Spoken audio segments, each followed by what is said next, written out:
Hey,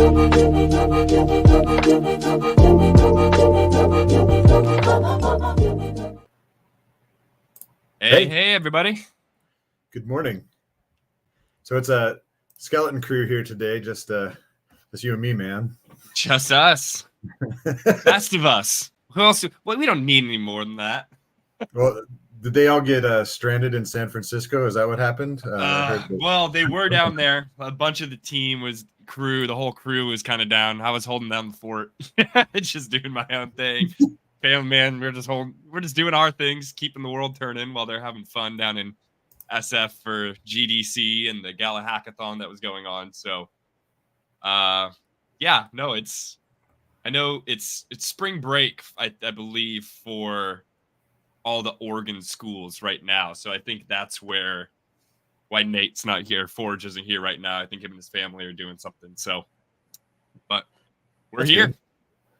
We are. And I guess there's a lot to talk about. I mean, everything that they were talking about, everyone else was talking about GDC and the hackathon. Like that was, if you were remotely connected to the Gala Discord server this past week, you got pinged a bunch of times. Can you put that up there? That's a fan favorite meme that we've Oh wait, I don't know why it's there. But yeah, right there, that one. We've had that one since 2021. That was back when Mal was still a purple name. He hadn't quite jumped the fence over into being one of the employees yet. So anyway, yeah. So like I can remember like 25, 20x pings at a time. Like I'm just like I'd step away from Discord for a little bit, and all of a sudden there was just a bunch of stuff that was like, hey, look at us, and hey, read this. And so I did actually. I looked through a lot of it, and most of it was about the hackathon, and that was great. But we don't really talk about the hackathon with the Gala Gazette. We're here to talk about the games. Now there were some games. There were some games at the hackathon, weren't there? There were one in particular. Specifically one in particular. So NFTD, non-fungible tower defense. Brainchild of our very own Timbo Slice and his longtime friend Deadly and their newfound compatriot Cryptogram. Those guys are like a brain trust. They came up with this. It's just a great idea. It's we talked about it. He got a chance to like brief the community on it. I think last week, but they were at the hackathon to focus on the integration with Gala Chain. So there was a neat little presentation that they did that was actually made available to the public. We were able to watch them talk about the different things that they had done in order to incorporate Gala Chain into what they had already produced with the game. They talked about the Hopia currency, which is going to be on Gala Chain. They talked about that you can use the Hopia currency to buy the Hopia Tower, which is unique. It's the only way that you can get that is through the blockchain purchase. And then the other things that were just amazing about the game, the fact that it's offering utility to NFTs that have been more or less reckoned as dead, so we're seeing some great ideas here. It's awesome to finally see it come to fruition in terms of, one of the things we've chatted about for a long time was we want to be, whatever project and whatever ecosystem we're exploring, whether it's Star Atlas or whether it's Gala, no matter what it is, knowing that, okay, and this is a good, I think, aspect or an attitude to have across life in general. Control what you can actually control. Right? I have no power to determine, what Gala decides to do with their games and with the NFTs that lie within those games. What we do have the power to do, though, is, well, those exist on chain. We own them. We can do things with them. Well, let's make our own game. Like, we've wanted a tower defense game that we can use. I know that's one thing Forged has been huge on. He loves tower defense games. Nice. He's been like, someone needs to make a damn tower defense game that I can bring in my assets that I already have that across different projects and play with them and actually like have some fun. And so he and I were alive when when Atari came out with Missile Command. So we're thinking back way back to the games like that. And so this Yeah, is so he's and it's a, it just calls to that idea of one of the core reasons why we set up and are doing everything we're doing with the GG Collective is to be the right hand man wherever we can be. And in this case, it's hey, like you said, some of these assets exist with projects that we don't really know what's going to happen with them right now. It doesn't seem like there might not be much going on with them, so we might as well create our own utility to you know we're not taking any money from anyone. You don't, we're not. It's a free to play game. Like you come in and if you have them in your wallet, you can connect your wallet and it will just read what you have and play with them. So yeah. it's it's cool to see. This is just the first baby step towards what we're trying to do. And Tim's I awesome. want to. I keep having when the cat's away, the mice will play, and you and I get a chance to like kind of get a little bit expository on our thoughts today because the Quasso button is it's out of reach. We can rant as much as we want. I don't care. I hope you're watching this, Nate. He probably has like a remote. He's gonna hammer it down. He's gonna remote to it somehow. So I've thought about this a bunch, and one of the major deterrents for people to use NFTs from other projects in their own game is that they get nothing from it, and all of a sudden they're supporting another project. A lot of these NFT contracts, when you go to sell them on a like a third-party platform, there are royalties, and those royalties are all going to this other company. It's not even you, and so I think there's been a little bit of a hesitation to do it because you need to be developing your own income to maintain the game. But I've always looked at it like without like incorporating an entire catalog of game NFTs, to just pick some, that's exactly what the guys did. They picked the Open Stash box. They picked Orbs. Now Orbs is a little bit different because like they're all unique. They're unique IDs, so they are true NFTs as compared to the semi-fungible thing, the stackable NFTs.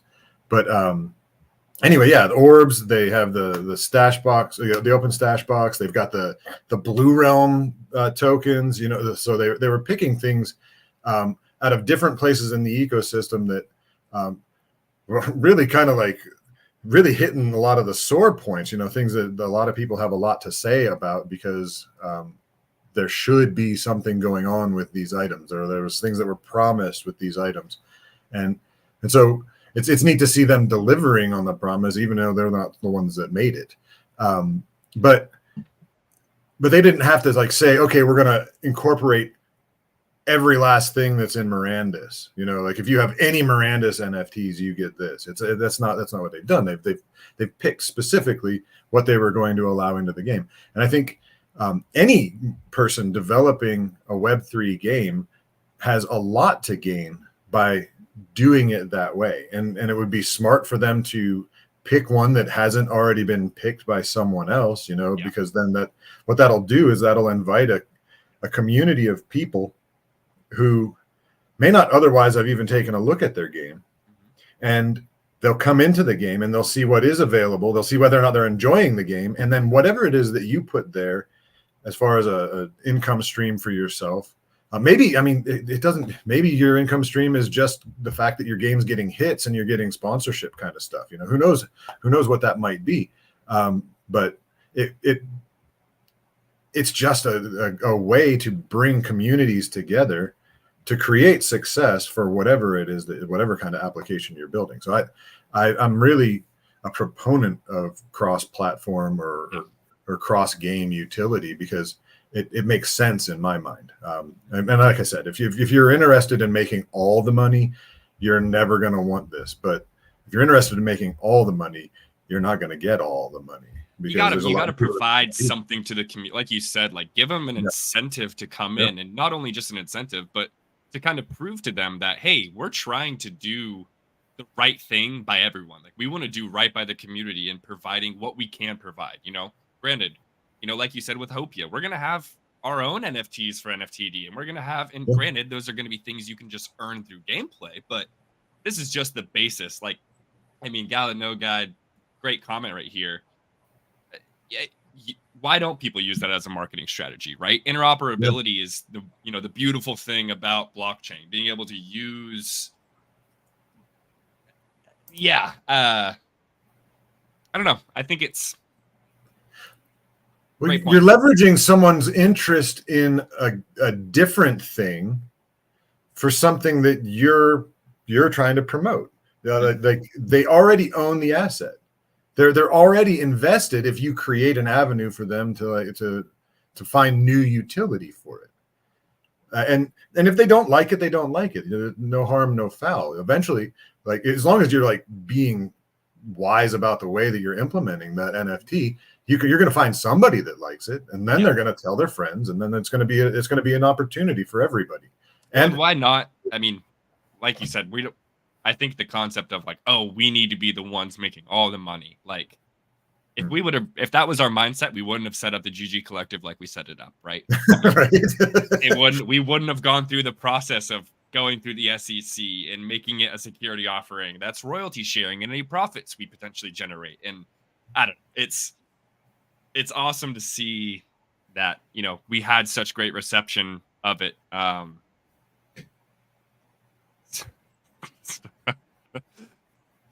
Stop trying to make my tax losses and deductions valuable. We'll just claim them this year, and then you can use them as a, what do you call it, a zero cost basis for next year. Hey, we'll see.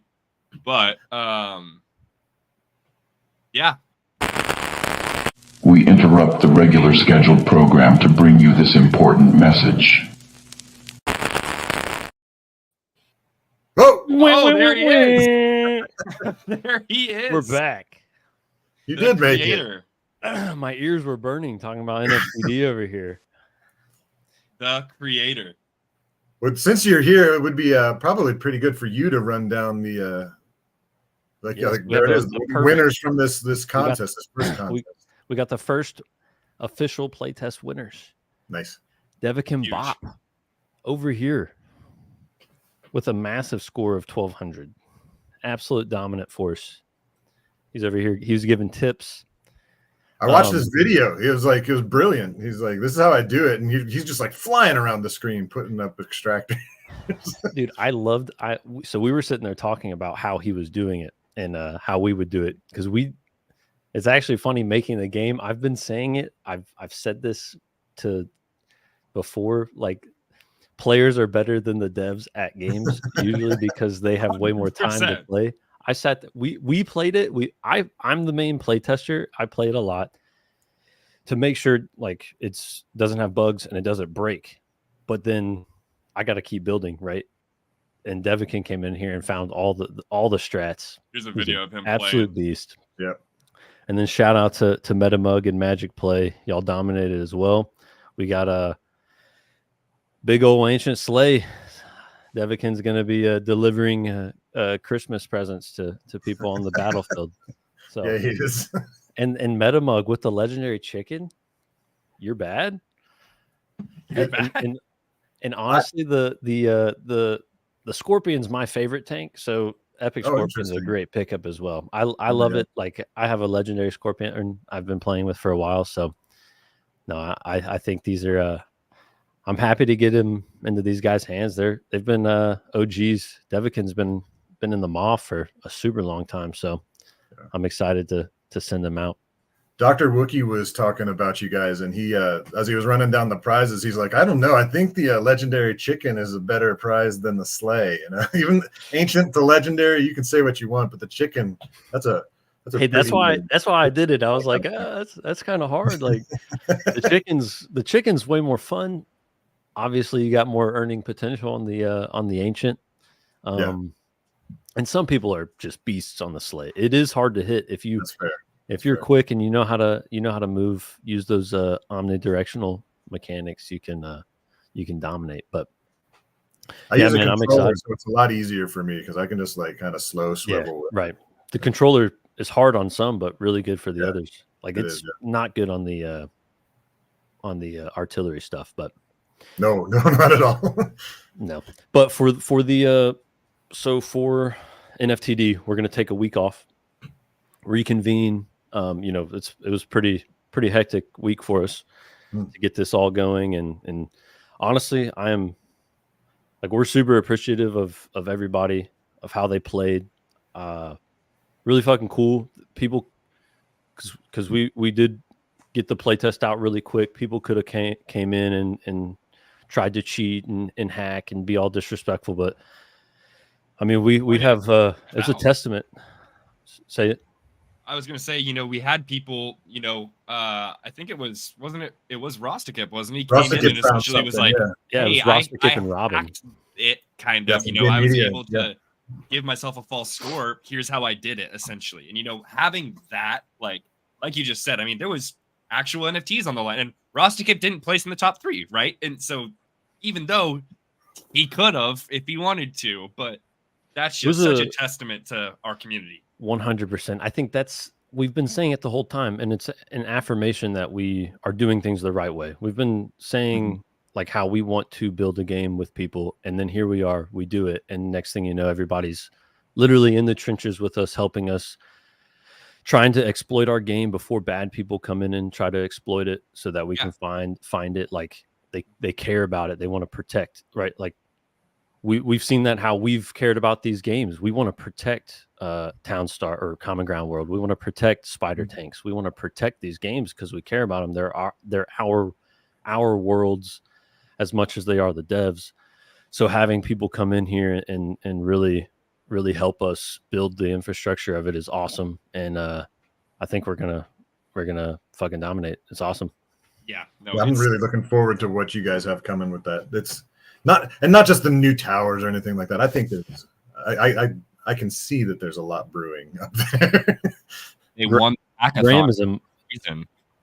Right. Well, and Graham is a monster. We're lucky we found him. He is beast. Like the three of us really just clicked. I really like the presence that you guys had in those presentations and interviews. Like you guys were like very comfortable, just like saying what you had to say. When we all got together, it was like the scene from Step Brothers where we're like, "Are we best friends?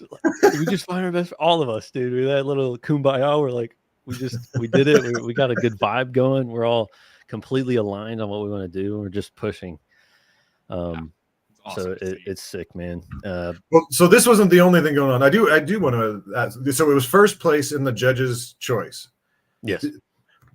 Did that preclude you from any other earnings categories, winning contest categories, or because a lot of those, the judges' choice was only for people that were present. Correct. But the other categories, a lot were anyone globally could enter the other contests, right? So they announced that that's coming in the next couple weeks. Yeah. Okay. So we'll see. We'll see what happens there. Maybe there's more excitement to come for the team. That's what we're hoping. We're hoping we can keep it going. We'll keep building. I mean, like genuinely, just so everybody's aware, like we built this with our own love fueling it. That's it. That's gross. It's our baby. Okay. So anyway. No, but like we didn't take money from anybody. We're completely free. I need a croissant. We're gonna be begging for them next week when Nate comes back. Pause. But like so like any of our winnings that we get is our runway to keep this going. Like we're kind of free. We get to build this with the collective and build a truly community-based project that's not going to get let's say meddled with by other people. Yeah, something that isn't going to get well. Interestingly enough, there was an interview between Eric and David Bianchi of Razer, and now, regardless of what has happened, what we were hearing was exactly what we want to see happen everywhere, which is you no longer have to have a corporate entity interfering with the creative process, where the developers are able to come and do what they intend to do. And then if something goes wrong, because inevitably in development, something has to change because things aren't working exactly the way you would hope. You don't have to get a billion people signing off forms in triplicate in order to make sure that you're allowed to take this step. You just do it, and then the job gets done. And so iteration happens instantaneously, and progress continues. That was just a key feature of that little conversation they were having. That he in making Razor was able to just like make shifts right there on set. He said he rewrote the script 7 or 8 times while they were filming, so he wouldn't have been able to do that in a Hollywood scenario. So same thing goes for game development, man. Like whatever you're doing, it's going to benefit from not having a big brother on your shoulder or over your shoulder. It just reminds, and I think even in like every real world aspect that comes into play, I mean, it just reminds me immediately of like Ford versus Ferrari when Matt Damon's like, I watched this folder pass through 7 pairs of hands before it got to you. Like, you need one man calling the shots. Like, and it's just like, yeah, I mean, the more red tape you have to try and go through and interference you have to try to go through, it's harder for things to get done, which is, why I think something like the GG Collective, right? It's, the only real work step is essentially, hey, community, you like this or no? And they decide, and it gets moved ahead or it doesn't get moved ahead. So I think that's where, right? Like, when the way to consolidate opinion, I think quickly. And exactly. Like what we're doing is, I think we're asking the right people. Like we're asking the people playing the game what they want, and then we can implement it instantly. We don't need clearance to implement that, right? Which I think is going to be really, really powerful, especially as we expand a little bit. We're only a 3-person team right now. With the funding, who knows? Maybe we can get another artist or something as well, and see where we can go. But like, I think the way we're working, we obviously have a little bit of work to do in this beginning. We want to build a tile system to make it like that's going to be the biggest workload in this beginning part is getting that tile system in. But that once we get that tile system in, that will expand a lot. We can do that. Essentially what it will do is we'll be able to play that exact same play style we had in that one, but we'll be able to expand it. We'll be able to randomize it. We'll be able to customize it differently. So you're saying you're not going to roll all your winnings into GG tokens? That's a shame. There might be a little bit, I guess. Who knows? I mean, 5% max. Remember, don't forget that. You're right. I can't own it all. I can't take it over. I guess I'll let somebody else have some. Well, let's talk about some of the other exploits you've been involved in. Yeah, like you apparently weren't just playing NFTD this past week. You're still playing Echoes of Empire. Inspiring a war underneath it all. So I want to hear your take, and then I'll kind of put my spin on it. What's going on? Because I'm in the MOF. I'm in your guild. I'm there. It's wartime. You're the captain. You're the general. But yeah, so admiral. This is space fight, whatever. This has been in the works since the beginning. It's a 4X exterminates right in there. We got to kill each other. We got to blow each other up. So this has been working. We've been fighting a guy named Randy for a very long time, since the beginning. And so, he was a part of Zeta. Zeta and Mom were working together, but they were all under Zeta for a while. And then all of a sudden, a lot of Mom players came back. They warped in on us. They sent some warning shots. We talked it out. There was a ceasefire for a little bit. We talked it out. And the ceasefire was broken by a Mom member, which prompted the war to start. It was a mistake, but it already... Yeah, he just didn't know that there was a ceasefire in effect or something. It happened, but we were like, everybody wants a war anyways. Let's have some fun. Let's see who's the best. Why not? We got nothing else to do. And that's the sad truth of it, because it's been weeks since we heard anything. I saw Z's last post was about 2 weeks ago, and Z was the most active member of the dev group in the community. So I thought we had him. We lost him for a little bit. I hope he comes back. We'll see. Well, then you see things like this, right? I mean, in terms of like, okay, look at the like. There's no consistency in terms of what's being generated. Like might as well have some fun and do something in the game if there's, we got to do. Right, we got the servers up. We might as well play. Yeah, I think it's the realization, like with the current tokenomics, all of us realize that the game will never make money if nobody's attacking, right? Yeah. Because the current tokenomics, the only way they make money is if people buy credits, and the only reason to buy credits is to buy teleports, shields, and speed up your shipbuilding.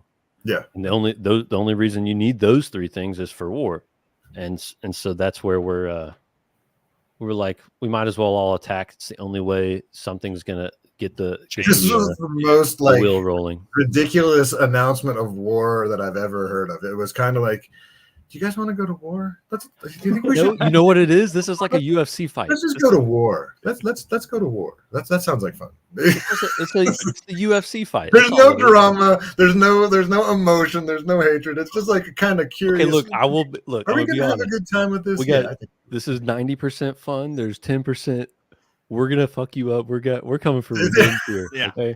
Randy better watch out. How that He's meter our guy. shifts. That 10% is going to start growing as people start losing ships. I can guarantee that. It's like it already is. It's funny. like being in high school and be at my buddy's house, and we always had boxing gloves everywhere. Like we all had our own pair. We'd keep them, and we'd just be sitting there like watching a movie, and he'd be like, "Want to put the gloves on?" I'd be like, "Yeah, sure. Like let's fight a little bit. Just go 5 minutes. Just be like tired, get some bruises, and just be like, why? Like it always got too intense." Right, y'all love it. Y'all love each other. It's all fun, but you're like, no way you're gonna beat me. You want to fight? I got you. Yeah, let's fight a little bit.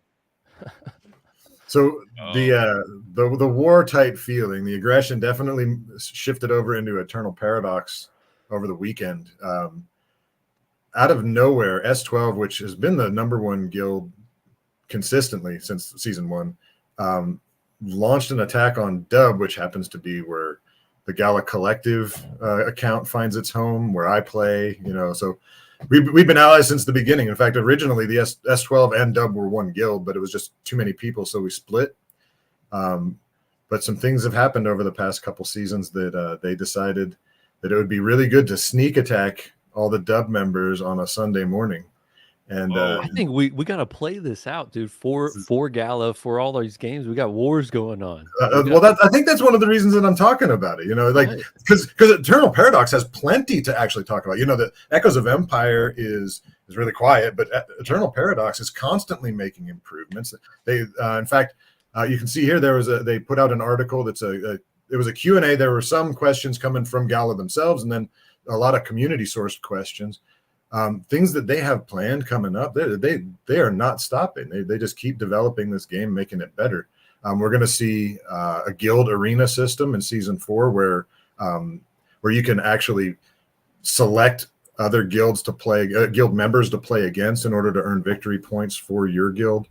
And then they've even talked about allowing players to burn NFTs so you can get fragments and immortal emblems. The immortal emblems are the things that you use to essentially turn a non-NFT into an NFT.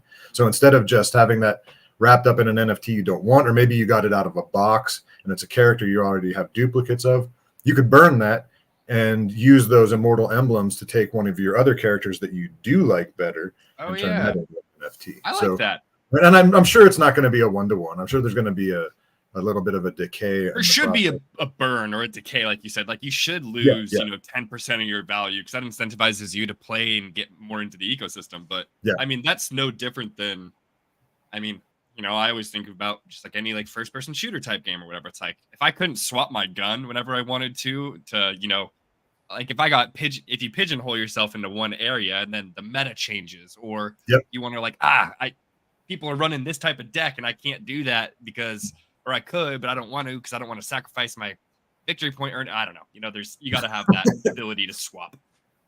Yeah, and again, you can play with those non-NFTs. Yes, it's just you're not going to be earning daily prize points, which means that you're not going to be moving up the charts as far as how much e-time you can generate. So it's really it's a direct question about earnings anytime you're dealing with the NFTs, but it would still be nice. There is a little bit of an advantage because the different tiers of rarity do get some base stat bonuses right off the bat. Like obviously, best case scenario is ancient. You're going to get a 30% stat bonus as compared to like a 25 with legendary and on down. But you could do really well with a max level rare character as long as you like, because they also have a promotion system that's a number of stars that your character has, which is independent from the levels, and so you can still have a really strong rare character in the arena. In fact, the Gala Collective does have one of those, and we've been doing pretty well in the arena so far. We'll see how it goes. There's a lot of whale power in this game. More, I would say at least a dozen, maybe 2 dozen even, that have really sunk a bunch into this game, and that's what makes this new conflict so interesting, because the whales came hitting hard and they were just warping people. Like they didn't take anything from my account. They just hit me. You know, like normally you can like collect assets, but I had been running so meager with what I was actually holding because I was just constantly upgrading. We're in the build phase right now. And so I was spending all my resources. They couldn't get anything out of me, but they didn't care. They just wanted to prove a point. So they warped a bunch of us. And so we hit them back. But this is all approaching the first Rings of Ruin conquest, which happens on Friday into Saturday. Sometime it depends on where you are in the world, because they're in Korea, and so it really messes with my timeline being pretty much on the opposite side of the earth. Yeah, for real. Like literally. All right, guys, I'm gonna head out. I got a war to fight. I gotta lead the troops into it. Development to do. Anybody listening, y'all want to have some fun? Come on over to the Ancient. Come warp in. We'll, it's getting targeted. You will find some action. No, come on. We're good. Hey, I am protecting it. People can come mine if they want, and then we can you can kamikaze your ships in there. So, all right. See you, man. Jimmy, good to see you, buddy. Be safe. Adios, guys. There's got to be a more formal way for me to address him as my admiral. I'll come up with it. Yeah, no, we need to come up with our own. Like, I'll come wearing some sort of like military helmet or garb. Yeah, I'll come up with something. One of the surprising things that like I was able to pull out of chat, this isn't something that was an announcement or anything, but Willow Martin was in Meow Match and in the Meow Match Discord, and he's been tracking the statistics on Google Play for them, and they're organically growing a user base without doing anything. Like the game is pretty much exactly as it was when it first got to Gala. And I mean, obviously they did some integration with NFTs and things like that, but since mid-February, they've been climbing the ranks as far as most used apps. They've gone up like 3,000 places, and they're over 1,000. Apparently, I think that's a daily user count. 1,038. So over 1,000 daily users, and people just keep telling other people about it. The people are having fun with it. His comments were like, "I can't believe you guys aren't doing anything with this. It's actually like picking up steam. Like, get it off the shelf and do something."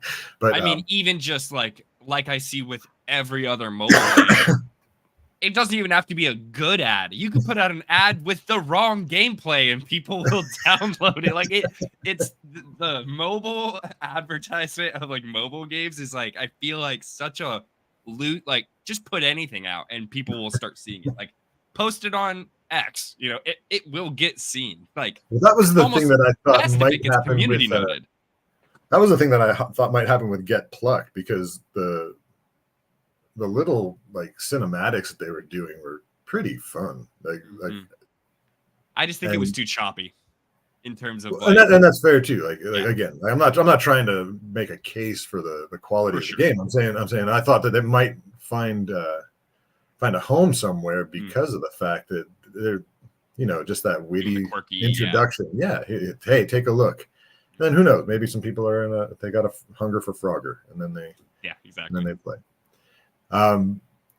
Common Ground World did their town hall on Friday morning, like they have done since July of 2022. They're just clipping along with that. They titled this one "Doing Our Best," and I was a little bit like set back by that because it sounded like they were about to make some excuses, but really it was just they had a lot to talk about in regards to all of the different things that they're looking at.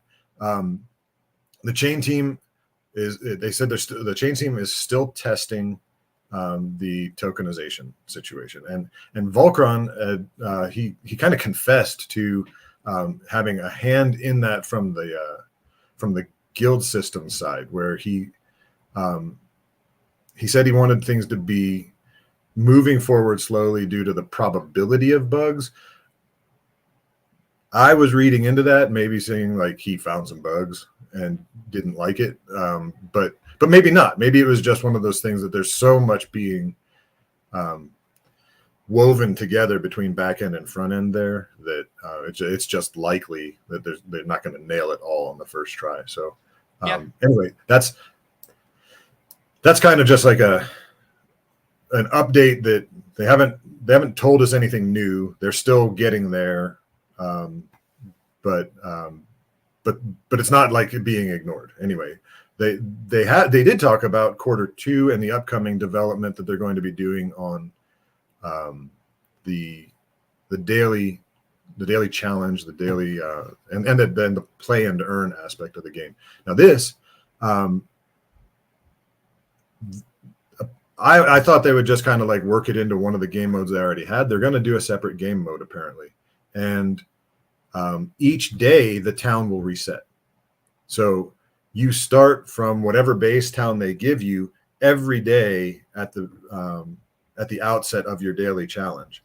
And so you have to build towards that every single day. And so that allows them a whole lot of, it creates a real play and earn situation rather than I've stashed a bunch of sugar in my storehouses and I'm just ready to sell it as soon soon as exactly. So it evens the playing field a little bit more in terms of.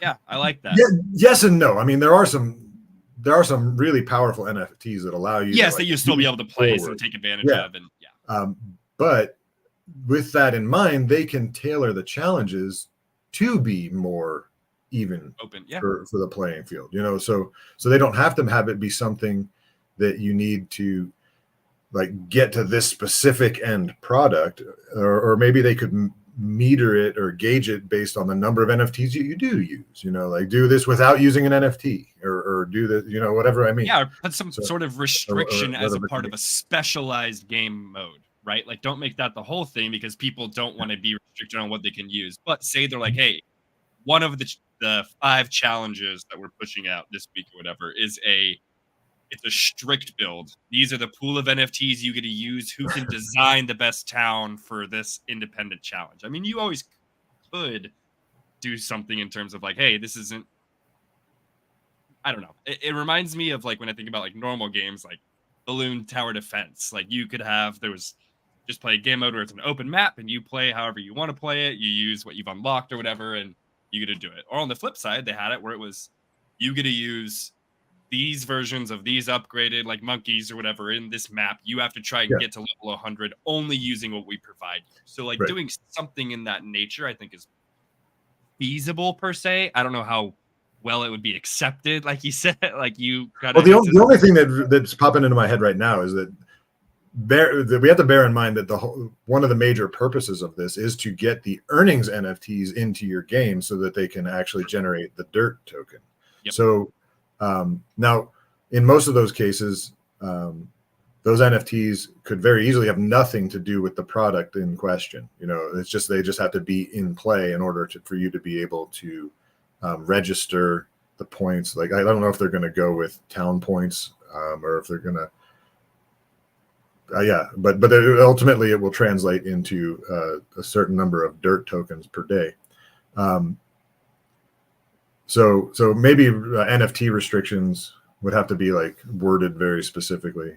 But even so, like one of the things that was really good to hear is that as of right now, they're planning on allowing ETH-based NFTs to work within the play and earn or the daily challenge mode. So you don't have to be bridged or right off at least for the start, that's their game plan. So nice. Hopefully they can keep it that way, or they can find some really inexpensive way to do a batch bridging kind of thing to get everybody's stuff over. Champions Arena was planning on doing their March 20th update, and that actually went off. They did have to do some. They had to bring it down for maintenance a couple times, but the actual update happened very smoothly, more or less on time, on March 20th. And I was looking through the discussion on Discord, and there was a Nexus owner who said that he had been seeing a lot more activity with his rental champions. But there were some people that were kind of pushing back against it. And I realized that largely those people are the ones that were coming as free-to-play players. They'd been able to get into the Nexus rental system and get a massively over-leveled, overpowered champion, put it in with their team and then that character completely carried them. You know, the other three champions on their team could have died, and it wouldn't matter because they had this overpowered rental with them. And so they were able to climb in the ranks and earn better as a result of that. These are people that didn't put anything into the ecosystem. These are people that just started playing the game and rented the most powerful NFT, and not even rent. You know, it's a earnings share. So so many of them probably extraction minded, not necessarily, but even so, this is a setback for them because they can no longer get this overpowered NFT on their team because the level is restricted based on the highest level that you have on your team that you have to bring to bear. So the star value is still directly connected to the NFT that you get. And so there's still a power upgrade when you get these guys, but level is equally as important, if not more so. And we have interesting comment here. I mean, I agree. I personally use hardware. Well, I mean, I've tested on the Forge and Crypto blog on Medium. You can see all the articles we've done testing all the different hardware wallets. Yeah, I mean, I wish. But, yeah, I don't know what kind of tech lift that is. I don't really either. In terms of, I don't know enough about the exact process in terms of how that would work with it. Would it just be like a one-time read of what was in your hardware wallet, and then it didn't have to call back onto it? Especially if it's like an air-gapped wallet. I don't know what that process would look like. And then how would it? Yeah, I don't know. It'd be interesting from a gaming perspective to see, how that would work. Personally, I think hardware wallets are awesome for long-term holds, using it as essentially your bank account or your crypto bank account, so to speak. It's more secure than just keeping it, I think, on an exchange or on MetaMask or something. But they're definitely a little tedious to use and not super quick to act.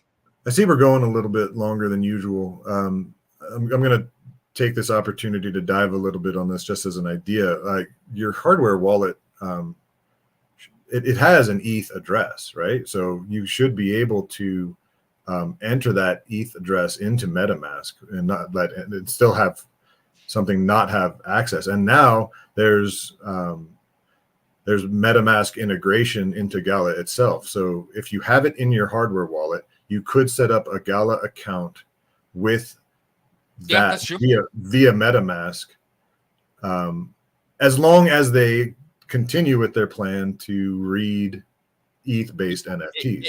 And some of them are difficult in terms of, like Ledger and Trezor, I think, are the two that have direct integration options with MetaMask that make it super easy to do that. Mm-hmm.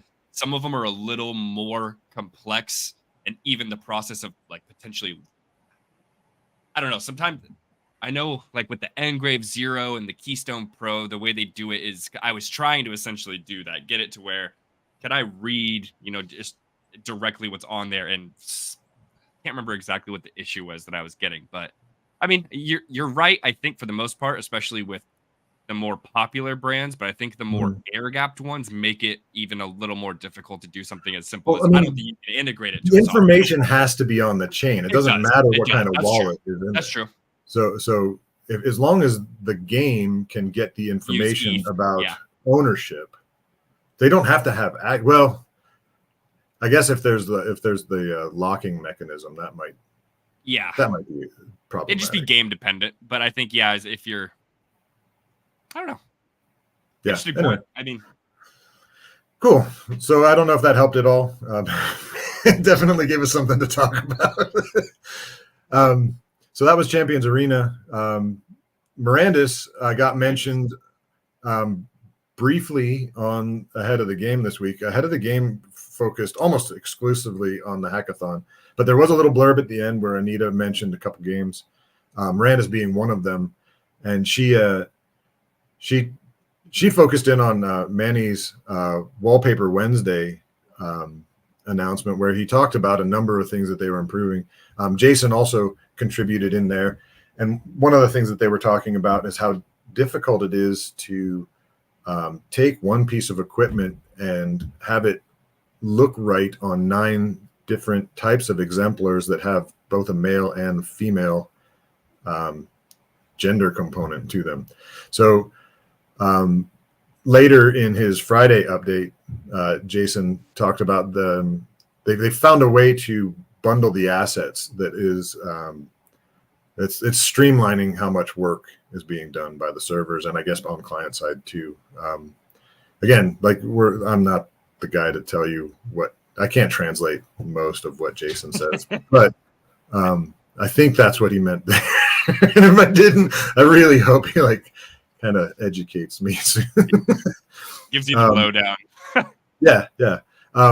Other things that they said that they're making progress on the loot system. The loot system being where you if you're the primary damage dealer, you get first dibs on what comes out, and then it kind of opens itself up to anybody else that was in the combat, and then it opens itself up to the whole world, and then it goes away. So they've made some progress on that he wanted to mention. The last thing that we should really talk about is Vox. Yes, this Project Cerberus came out in an article that they published. So they said Cerberus because it's got 3 different features, 3 different heads. I like that. They want you to be able to collect, to craft, and they're also working on the social aspect of it. They really see they want to maintain the social quality that they initially set out to do with Vox. Version 0 is going to focus on collecting. So version 0 seems to be an upgraded Vox Odyssey, essentially. And it's going to be on mobile. And I don't know if they intend to keep all of Cerberus on mobile, but at least for the start, it's going to be a mobile game where you have frontiers. Everybody that wants to play can get a frontier. And apparently, even if you don't have a Vox, you can get what's called a proto-Vox. Even Vox owners will get a proto-Vox. And I don't know if there's going to be a direct comparison to what a proto-Vox does versus an NFT Vox. Maybe they do the same thing. Maybe the proto-Vox is a little bit more like your primary avatar. We'll have to wait and see on that. But they did say that you will be able to get all of your NFT Vox into the game collecting. If you have NFT lands, they were given out as part of the Galaverse tickets that were bought back in late 2021, and they also had some as prizes. And I don't remember if they had an actual land sale. I don't think they did. I think it was just something that came out in like a mystery box as well. Yeah. But or a reward for some other promotion. Anyway, those lands, if you have them in your wallet, you'll be able to have more than just one frontier, up to a total of 5. So if you've got a lot of Vox and you don't have any lands, you'll still have that one land. But if you have a bunch of lands, you'll be able to distribute them out across up to 5 frontiers, and you'll be able to collect resources. They have said that you're going to be able to, the levels from your Vox Odyssey work will translate in, and you will also get resources. Now, all along they've been saying that the resources won't be a one-to-one. So I won't be surprised if there's a bit of math that goes on as far as how many resources you have ported in from your Vox Odyssey work. But you will get credit for what you've done in Vox Odyssey in Project Cerberus.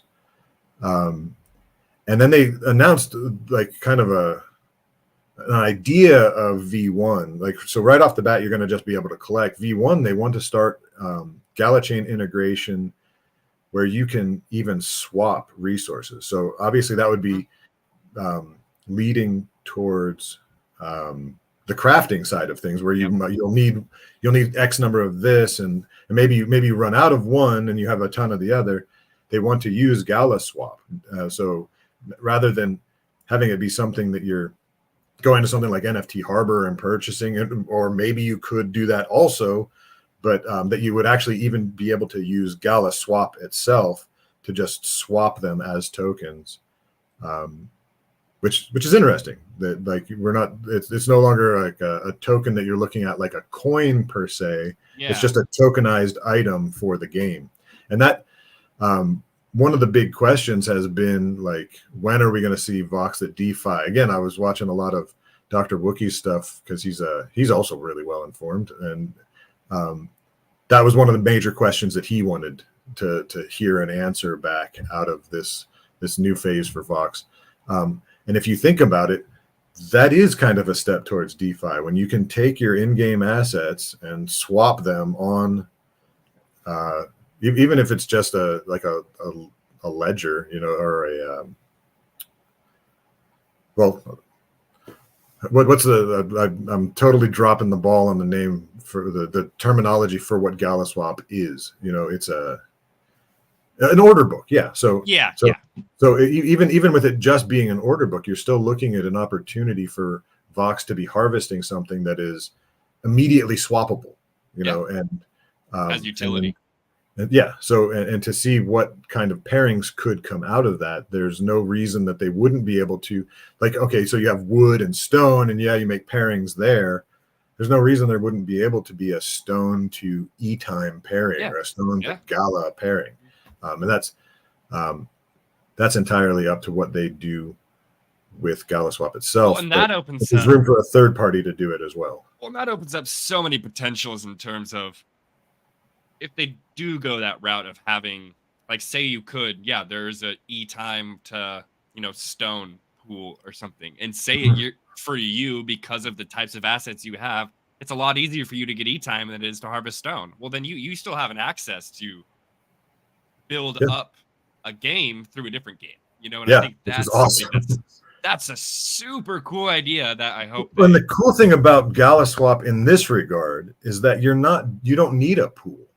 You're just, because it's just an order book, you're just waiting for somebody to put something out there that's a reasonable offer. And so obviously that's the pool is really the number of users that are finding Gala swap like helpful, the number of users that enjoy the format of it.